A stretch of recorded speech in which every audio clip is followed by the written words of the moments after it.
Yo moko lobaki nanga nazala patient ke bolingo ekoyela ngai au moment porté lelo love komi kosuka anke de poisson maboke malbonege dani nzila liza ebala makdowa ye duduku sesuka naomi mido si amulex bosabedashu si amulex Elise Kabata si amulex Benindo Nade Waktelo si amulex Maître Noa Yane Kapenga Hermane Lutelo Bumbelanga sango tu ya bolingo yo kokinde kobomba me ya bolingo na yo kobombela ngai te wanozoluka na komande fou. Tu m'as promis tant de choses, t'as pas réalisé. Tu m'as promis le ciel, tu commences à me donner la terre. Tu m'avais dit que je suis le ciel. C'est pour cela, au début, on a dit que le roi de la forêt a toujours mission l'éternel. La Bible le dit que beaucoup sont appelés paix sont élus. Donc, on a dit que tout batamoki, tu as dit qu'il a mis en zan. Mais bana ya ye baza ya muki o bako hériter royaume du ciel. Il y a une Bible dit que le royaume du ciel appartient au violent. Voilà. Donc le roi de la forêt, lui il est parmi des élus, il n'est pas parmi des appelés parce que tout le monde est appelé. Mais ba eli baza ya muki o bako kina mission ya mutina suka. C'est pour ça lorsqu'on parle de Wenge, on va directement au Ranson. Parce que c'est lui maintenant qui défend Wenge. Depuis bien avant babenga jibem piana mokonta ba Wenge et confusion et reconta ton ngene. Bon oui, au monde chacun de nous tous en a payé la démocratie, il est libre de dire tout ce qu'il veut voilà. Donc stopper ba tout ba penser na bango tout ba penser na bango non. Voilà. Mais chacun de nous il est libre ya koloba makambo akoloba. Mais sauf que comme on dit la vérité est éti, maintenant la vérité là qui défend maintenant Wenge voilà. Actuellement. S'il faut dire la vérité, il y a que oui ransom. Et Taliban,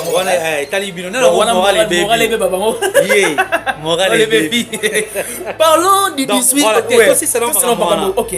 Donc cela veut dire quoi? Fali Poupa, ça la makambu ya génération. Les rois de la forêt, aza na génération ya Fali Poupa. Aza na génération mususu voilà. Ba Fali Poupa 5e génération. Les rois de la forêt baza 4e génération. Mais les rois de la forêt, moi je parle de la 4e génération. C'est que les réalisations que les rois de la forêt a pu réaliser dans la 4e génération, que ce soit des jeunes de 5e génération, ils n'ont pas pu faire. Or, les gens de la 3e génération, ce qu'ils n'ont pas fait, et c'est ça que les rois de la forêt a fait. Ok. Voilà moi distinction. Voilà, c'est ça. Mais les gens de la 5e génération, le roi de la forêt il fait mieux qu'eux. Il est de la 4e génération. Prenons l'exemple, la première exemple que je te donnerai, mon frère. La billetterie de la Didas Arena, qui est ouverte, c'est le 13 mai. Yebisanga sincèrement fanatique de la biso. Voilà. Qui a fait ce que Ouera a fait? Na prévente beauté qu'à demi-salle, comme à Didas Arena. Personne ne l'a fait. Je mis quiconque à défi. Et ça prouve à suffisance que Weranson a la suprématie. Il y a popularité dans le Congo parmi les artistes. Mais majorité, 80% c'est Weranson. Il est aimé. Que ce soit tous les fanatiques là, tous ces gens là, ils sont des Wenge. Comme on dit, c'est ça que tu avais dit. Autre temps, autre messe. Très bien. Et ça, que Moutoumou va salir moi mélodie moi bien va CP na yé. Voilà. Côté peut gauche à salir moi va CP na X ou Y à salir va CP na ngo.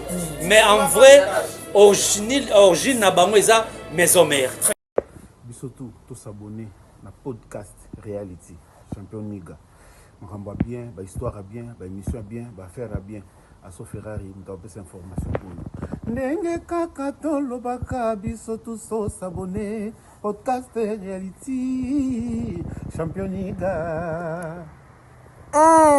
Abonnez-vous massivement na podcast reality champion Niga. Ouais, tous s'abonner on a pena na podcast reality champion Nega.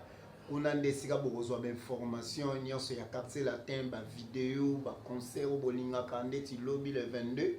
On a concert na Luanda. vous abonnez à na Podget Reality Champion Nega, vous avez information nyonso. Zaventen, Ici c'est Zaventen Bass, les bassistes de Kofi Olomide, quartier latin international, de Grand Mopao, avec mon ami La Montagne. Animateur digital. Abonnez-vous massivement à la bande bien, na Podcast Reality Champion Nega. Et Okani. Mama talangongezo beta, bien-aimé talangongeze kokie. Ya l'amour oyo lakaki ngai, ya bolingo yo prometaki ngai, kolinga te koma ya oseku, kolinga te moto aya koaye. C'est bel et bien Eric 4 Sim, chanteur du groupe Quartier Latin, du Grand Mopao, Dobolo King, la légende, le maître double de mer. Je vous invite à vous abonner sur Podcast Reality Champion Niga. Abonnez-vous. Vous ne serez jamais déçus. Vous aurez toutes les nouvelles du groupe Quartier Latin. Il n'y a qu'une seule adresse, c'est Podcast Reality Champion Niga. N'oubliez pas de vous abonner. Mama talangongezo beta, bien-aimé talangongeze kokie. Abonnez-vous Podcast Reality Champion Niga zaline wana. Abonnez-vous. C'est bel et bien Eric 4 Sim, chanteur du groupe Quartier Latin. N'oubliez surtout pas de vous abonner sur Podcast Reality Champion Niga. Check. Et voilà, merci de la confiance renouvelée au nom de toute l'équipe de cet organe de presse en ligne, Podcast Reality Champion Niga Télévision. C'est vrai que vous êtes de partout en train de nous suivre. Vous êtes en Afrique, en Europe, en Asie, en Amérique et en Océanie. C'est le vôtre Ben Mavembo, messieurs les positivistes. Pour ceux qui ne savent pas, je l'aurai le plaisir dans cette émission culturelle de la voir pour une première. Il s'agit d'un artiste qui n'est pas du tout un visage à vous présenter. Il est de Wenge Musica Mesomer. C'est vrai qu'il est vraiment aimé par des Wengemen, par des Wera Sonic, mais aussi par des mélomanes de la bonne musique. Avant de saluer affectueusement cet invité, j'aimerais profiter de l'occasion de dire un grand merci à celui qu'on appelle PDG Champion Niga depuis Orléans. On est ensemble. Merci beaucoup encore une fois de plus na maman Jocelyne Makia de la grande dame à Paris. Et un grand merci également na maman Marie-Pauline, ma conseillère depuis Paris.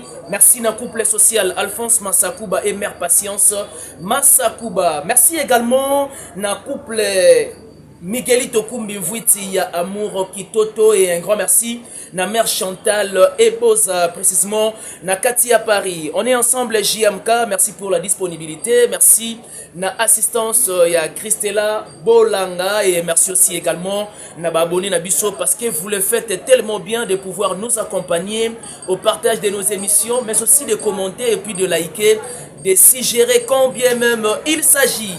Il est bel et bien à ma droite. Il s'agit de Dinara qui est bel et bien de Wenge Musica Mesomer, à qui j'ai dit bonjour et puis bon week-end. Merci pareillement mon frère. Merci. Ben. Positiste. Les positivistes. Les positivistes. Voilà. Comme on est à Moaja, excusez-moi, on massacré à mot. Donc bon week-end à vous mon frère. Merci. Bon week-end aussi à tous ceux-là qui vont nous suivre de partout dans les 4 continents du monde. Voilà. Si vous êtes au lit, je vous souhaite bon sommeil. Si vous êtes à la table, bon appétit.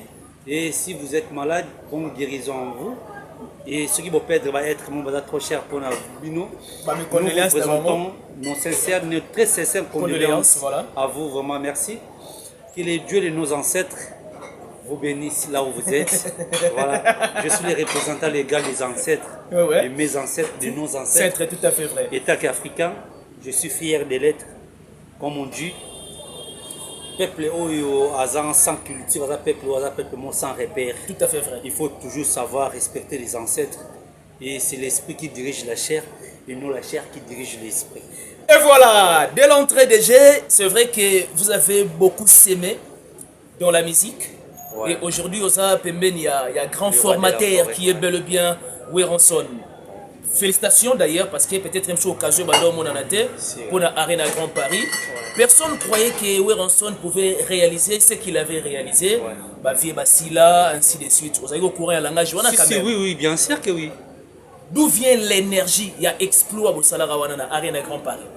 En fait, si pour répondre directement à ta question, là je m'en vais directement saluer celui qui est mon boss, le roi de la forêt, ainsi qu'à sa femme, notre maman présidente, maman Pasteur, maman Sidéji Mampatasaki, pourquoi pas Noncer, Exaucé et Gladi.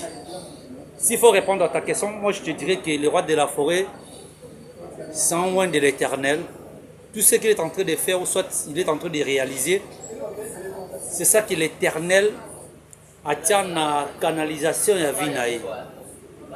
Que ce soit les obstacles, eux qui se mettre devant eux, voilà. à cause toujours victorieux. Et puis il est censé et obligé, je dis bien il est obligé de le faire. Parce que Aza Nakati a mission. C'est un missionnaire sur cette terre de l'éternel.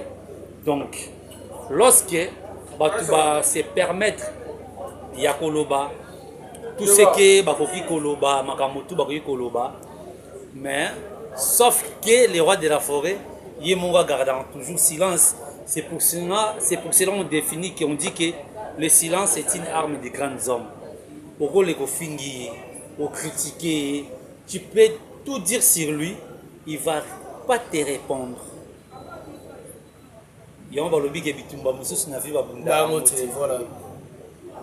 Les Français disent qu'ils répondent imbécile par un silence. Il y a d'autres choses comme on a banalisé.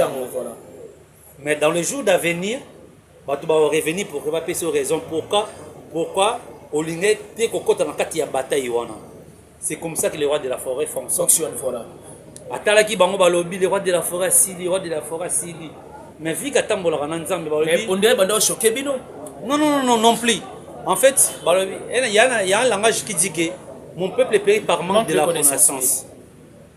Balobi dit que mon peuple périt par manque de diplôme. Non. Lorsqu'on parle de la connaissance, s'il faut parler dans le langage très courant lingala, bozangi boyebi. Nzamba bota apesaka mutu boyebi.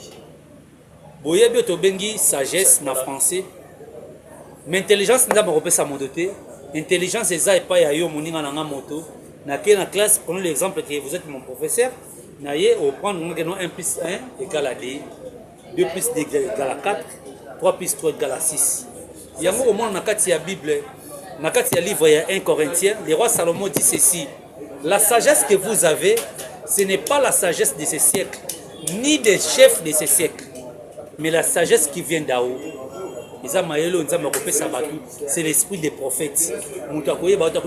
C'est sérieux. Ils ont révélé des choses cachées. C'est ça que le roi de la forêt a. Lorsque vous minimisez, il y a des gens à côté de ma bonne délit. Atie espoir n'est pas un tata. Ce que tu as laissé l'espoir on a dans les autres choses là. Ils ont critiqué de gauche et à droite. Donc espoir n'a pas vie et les pas faire comprendre encore que mission yo tinanga na kata mokili. Non na sali ya moteni na accomplir en moté. Nous avonsébissé soit poser mon fils. Na accomplir une mission na chakatina. Donc tokeyi batu bamona les contraires na Arena Grand Paris.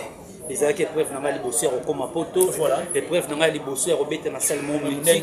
Maïmo autant na quota, na balance, Dieu m'attend parler. Et là on est comme Ranano. Essaye un peu de relater un peu de mots. Dieu m'attend parler. T'as bêta la biso ba concert, ndégonanga.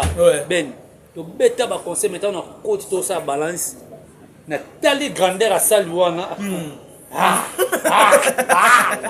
Parce qu'on revient tout dans ma question, est-ce que oh vraiment na butu, est-ce que Batouba est-ce que tu sais malgré tout ça balance bongo déjà tout ça déjà sold out. Voilà. Si la liste il y a vente ou les arts numériques bataka comme premier. On a la meilleure vente il y a la meilleure vente il y a monde voilà. Meilleure vente il y a monde. Tu remets premier, tu sais sold out na 15h. Tu restes la balance 17h. Ok, bon, ça la balance les mêmes jours, hein? Les mêmes jours, non, les mêmes jours. Pour te savoir, on a difficulté à visa. La visa, très bien. Donc, tu as qui ni mercredi, tu as qui ni mercredi, tu as jeudi. Les mêmes jeudi là, tu as répétition. Les vendredis, tu as répétition. Voilà. Les samedis, maintenant, les concerts. Tu as la balance Karawana. On a la salle, Nathalie, Nassé. Obi-Wan, on look à ma cambo, hein? Bon. Ah, vraiment, est-ce que tu as ça, mais exploit. Mais il y a un Nzambe. mais doute ezalaki même Christ oyo chrétien batia eliki etaki nzambe adutaki pe alelaki parce que Christ na croix aloba les 7 paroles ayebisa nzambe na croix alobi mon père pourquoi m'a-t-il abandonné mais mokili obi ke azalaki nzambe mais persécution wana vi kazalaki na corps charnel na corps na esouffraki abi pourquoi tu m'as abandonné mais nga moso tonto komi mikili na monde bato bayoya na tele public na tele nga na temps de vidéo balance na tele mokili ndenge bato bazokota basomba babi bakota na reine na Grand Paris na koti na kata stade na ketala mabi libulu est-ce que totondisa ngo image maman ya ba double zénith ezongeli voilà pour ça beta double zénith sur ça lorsque l'église zénith parce que reine na to beta ki l'église zénith est kota fois 2 ouais parce que on essaye 7500 arène à capacité na 9000 Grand Paris 9000 hein? Oui. Okay. Déjà, première partie, nous aurons 7500. Voilà. Lorsque 7500 c'est Sili, tant que comme à Paris, les jeudis matin, voilà. Les mêmes jeudis, là, on vend sa billetterie et c'est relancé plus fort. Bah, Fongoli sur la base, ce qu'on ajoute, il y a 1500. Tu bêta carton, on a remontal. Zénith, on a un côté à oui. Parce que c'est à l'époque, il y a 3500. 4500. Olympia, ça a 3500. Nathalie n'a pas bah, comme c'est quoi seulement mystique. Parce que autre mère, c'était normal, moins inquiétude à la paix. Mais, fois, ils allaient qu'on numérique et tout ça. En mettant la monnaie, tu vidéo balance ton côté, tu loge, guest fabuleux à bandier, lever les réunions, bâtiment. Donc, tu es comme ça, maison mère. Papa, tu m'as tabé, ben, tabé, plein. Pour ça, ma soupe, et on a eu mon discours, ok. Plein, oui, c'est là qui wana, et on dit, vous marquez, oui, on a un lingasiko. Ok. Nathalie, oui, il y a un mec, première partie, n'a pas fallu les rois de la foyer, tu fais ça, plus d'énergie, mon rose a aidé. Toi, important, ça, n'a plaisir, bah, série tout va. Donc, si boss, biso, boss, ça n'ira pas, na biso, c'est le pourcentage, tu connais, c'est 10%. Voilà. Les rois de la forêt d'Inaraya au coût d'Abisso, na 5%. Très bien. Soit au coût d'Abisso, dans le pourcentage, il y a bon la moitié. Tant qu'il y a 5%, il y a un bon sale. Il y a un bon Paris. Tu tires Paris na défaut. Oui, le concert est bêti. Mais niveau, il y a level, il y a concert. Il n'y a jamais vu depuis le concert. C'est-à-dire, au Berka, il y a Paris. Mais au-delà de ça, j'aimerais bien que tout le solo, il y a dynamisme et Wera, Lelo na Wenge. Il faut qu'on en parle quand même. Hein? Si. Ça crée beaucoup d'encre et salive. Wera aujourd'hui reste le plus dynamique. En tout cas, les gens vont me passer quand même l'expression. Il y a le bilango de la sorte. Ouais. Reste le plus dynamique, Lelo. Nabassal, en tout. Succès, ainsi de suite. Tu te dis quoi personnellement? C'est pour cela, au début, on a dit le roi de la forêt. Ah, pour ça, toujours mission l'éternel. Okay. Bible le dit que beaucoup sont appelés paix sont télés. Donc, on a la Bible tout batamoki, tu as dit qu'il a mis en zambi. Mais bana ya ye bazaya muki, au bako hériter au royaume du ciel. Il y a une Bible dit que le royaume du ciel appartient au violent. Voilà. Donc, le roi de la forêt, lui, il est parmi des élus. Il n'est pas parmi des appelés. Parce que tout le monde est appelé. Mais ba Eli bazaya muki, au bako kina mission en motina suka. C'est pour ça, lorsqu'on parle de Wenge, on voit directement Weranson. Parce que c'est lui maintenant qui défend Wenge. Parce que bien avant, Jibem Pianamo Konta, Wenge et confusion et recompte à ton nez. Bon, oui, au monde, chacun de nous, tous en a payé la démocratie, il est libre de dire tout ce qu'il veut. Voilà. Donc, stopper, tu vas penser, tu vas penser, voilà. Mais chacun de nous, il est libre. Mais sauf que, comme on dit, la vérité est éthique. Voilà. Maintenant, la vérité là, qui défend maintenant Wenge voilà. Actuellement. S'il faut dire la vérité, il n'y a que Weranson. En dehors de Weranson, il n'y a personne. Parce que ce que Weranson a fait, même si les jeunes d'aujourd'hui, au Barça la Bassale, ils n'arriveront pas à faire ce que Weranson a fait. Oh, mais il fallait lancer un grand défi. Wera a fait ce que les jeunes là, ils ont tenté de faire aujourd'hui. C'est ce que Wera a fait. Mais quand tu dis ça, dans la même émission, Moussalena concerne Ngaï Christella, que je salue même à passant, quand on l'a boyé. Apparemment, comme chose qu'on ignorait que les grands défis pour l'instant au Congo, ça reste Paris la défense arène. Il a la capacité à plus de 40 000 places. Aucun Congolais à part Fali qui a réalisé quand même. Oui, bravo à lui, c'est un artiste congolais. C'est un petit frère du roi. Et pas à reconnaissant envers Wera. Voilà. Abia parmi bateau inspiré. Elle est mara, elle est maro, elle est pipo, elle est fantasco, elle est magnifique. Elle est coca finico. On a eu comment batelier. Elle est magnifique, il y a tout. Ok. Bah respect. Et bien il faut respecter les gars qui ont vécu. Voilà. Donc c'est un grand frère à respecter les rois de la forêt. Voilà. Comme on est bis d'autant dans le système, il y a réciprocité. Voilà. Tout impose un respect. Il faut qu'il y ait la réciprocité. Si moi je vous respecte, si vous êtes en train de... Vous êtes obligé, j'ai dit bien obligé à l'impératif de me respecter. Donc il faut en fait qu'il y ait la réciprocité. S'il n'y a pas, on laisse tomber. Il fallait pour qu'il respecte depuis la nuit du temps à respecter. À toujours ensemble. Tout ça s'emporter un plaisir à la fanaticité. À ça la plus vrai. À la hypocrite. Voilà. Lui il est vrai. Soit à l'ignote, soit à l'ignote. Parce qu'on a dans sa hypocrite. Et Taliban, parlons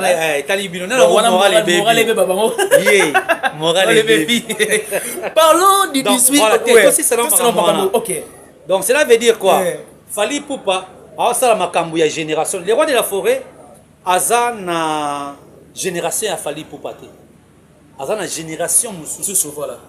Fali Poupa 5e génération. Les rois de la forêt, Baza 4e génération. Mais les rois de la forêt, moi je parle de la 4e génération. C'est que les réalisations que les rois de la forêt ont pu réaliser dans la 4e génération, que ce soit des jeunes de 5e génération, ils n'ont pas pu faire. Or, les gens de la 3e génération, ce qu'ils n'ont pas fait, c'est ça que les rois de la forêt ont fait. Ok. Voilà moi distinction. Voilà, c'est ça. Mais les gens de la 5e génération, le roi de la forêt, il fait mieux qu'eux. Il est de la 4e génération. Prenons l'exemple, la première exemple que je te donnerai, mon frère.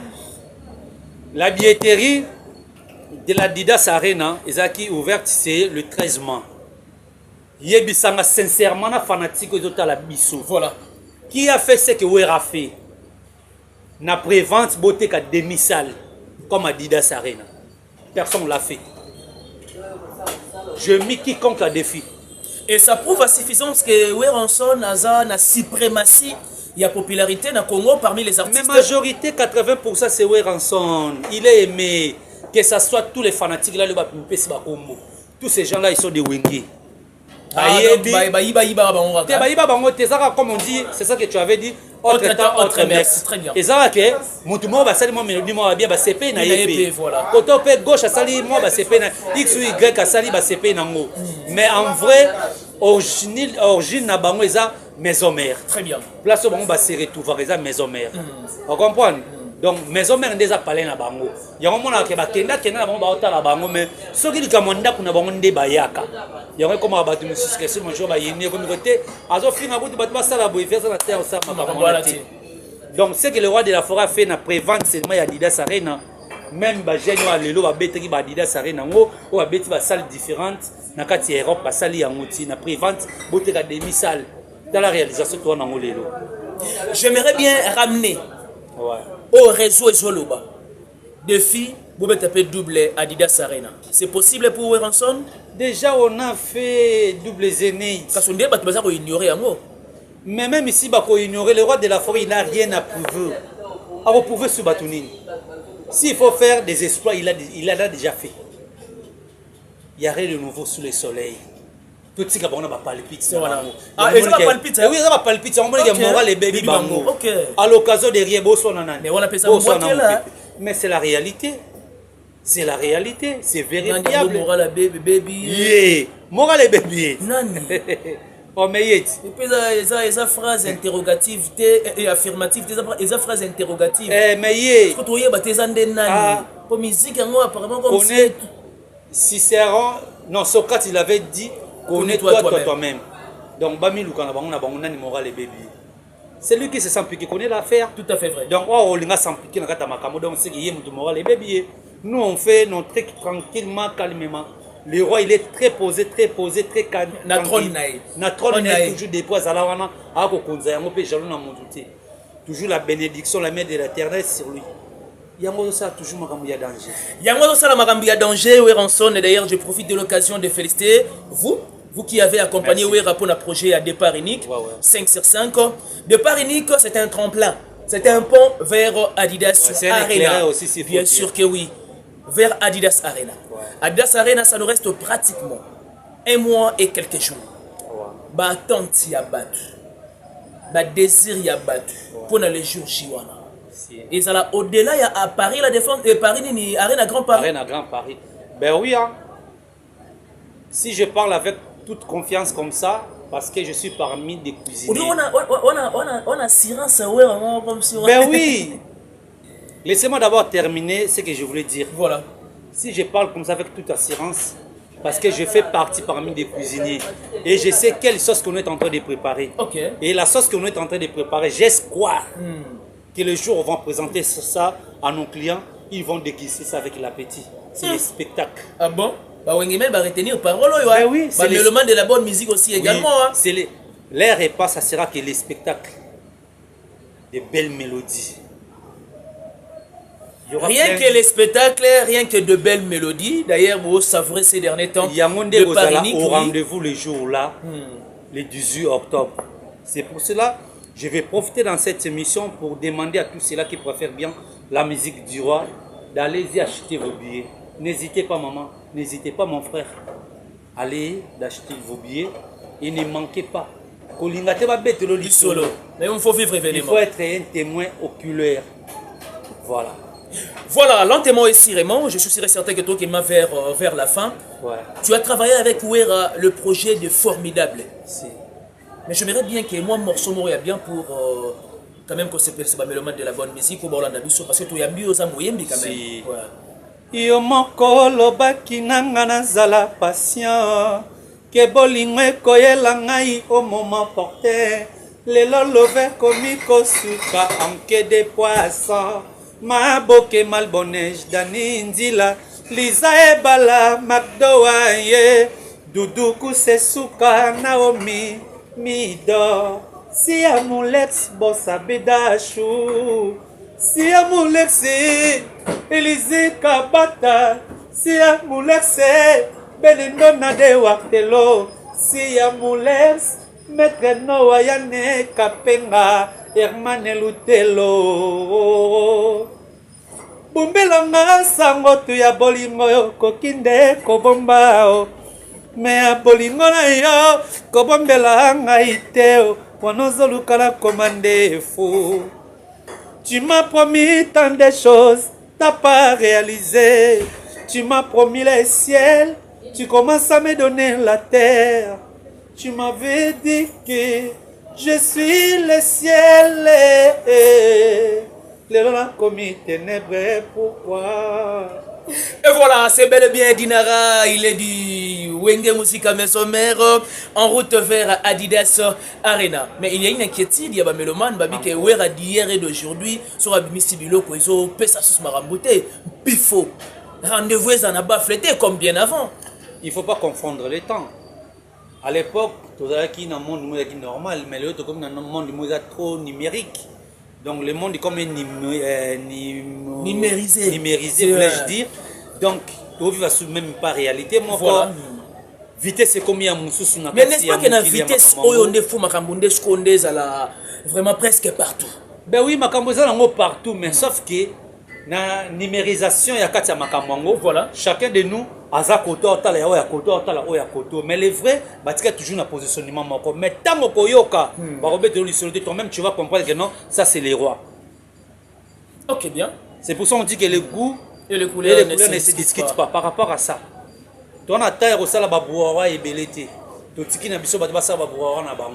Mais lorsque les gens vont comprendre qui est le roi de la forêt, ou cette barozoa à passant, il y a Royoka. Moi, minutage à mon terrain, il y a mélodie à mon qui va comprendre que ça c'est le roi de la forêt. Fatouma, tu as déjà un terrain. Départ unique, ils ont 4 chansons. 4 chansons. 4 chansons. Est-ce que ils ont 4 il y a Moroté? Tous ces pays ici, bandes des animaux single? Non.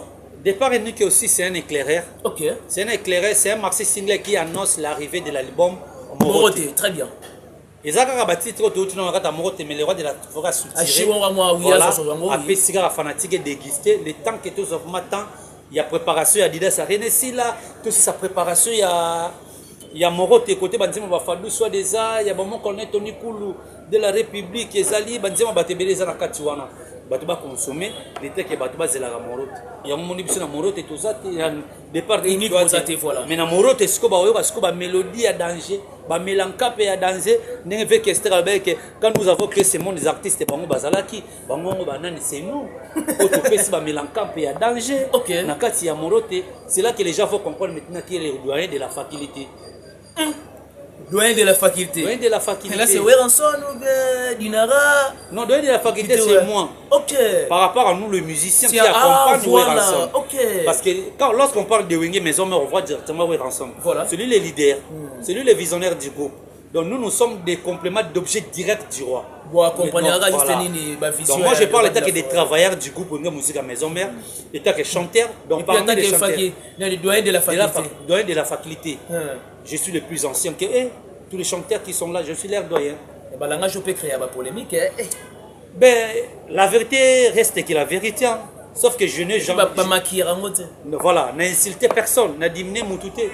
Mais bah oui, qu'on appréhende on de bien perception on de gros à la bien. C'est tout à fait normal. Tout comme on a makamutu biso tout est dans la même directif, c'était normal. Chacun de nous, leur façon de voir des choses, il a sa façon de parler. C'est comme ça, apôtre Paul disait que quand j'étais petit, je mangeais comme un petit, je bougeais comme un petit. Tout à fait vrai. Mais lorsque je suis devenu un grand, j'ai tout disparaître, tout ce qui était d'enfance. Donc il parlait de ça parce qu'il était païen. Lorsqu'il a réussi Seigneur Jésus-Christ, donc il a tout laissé comme païen, il est devenu maintenant chrétien. Une nouvelle créature. Donc voilà. Voilà, Dinara, j'aimerais bien que tu mettes les solo, il y a visite, il y a Werana ING Arena. C'était dit à quoi? Est-ce qu'après Adidas Arena, il y aura une date pour Etika Batuka? Oui, you can see me. Mon colonel est barani dans ça. Ah, ok. Bon, comprendre. Toi, la première, tu prends même mi-temps. Ouais. Arena Grand Paris. Deuxième mi-temps, Adidas Arena. Adidas Arena. Donc, il y a une prolongation. Prolongation est qui est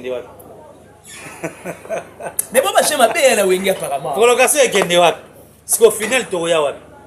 Au final, il faut mettre ta makambo. Mais c'est une prolongation. Il faut tout s'appeler la première mi-temps prolongation alors. Après, allez, Balamoro, vas-y, trophée final. Ok. Bon, comprendre. Ouais, bah, j'ai ma belle. C'était un réel plaisir. Tu refais Sabino, Adidas Arena. Ok. Mais l'année prochaine, Broyo, parce que ça, sur place de Rébé, prolongation. Prolongation.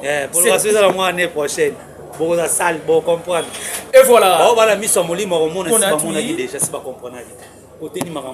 Les visionnaires, les rois de la forêt, ici à mon aide à côté de la prolongation.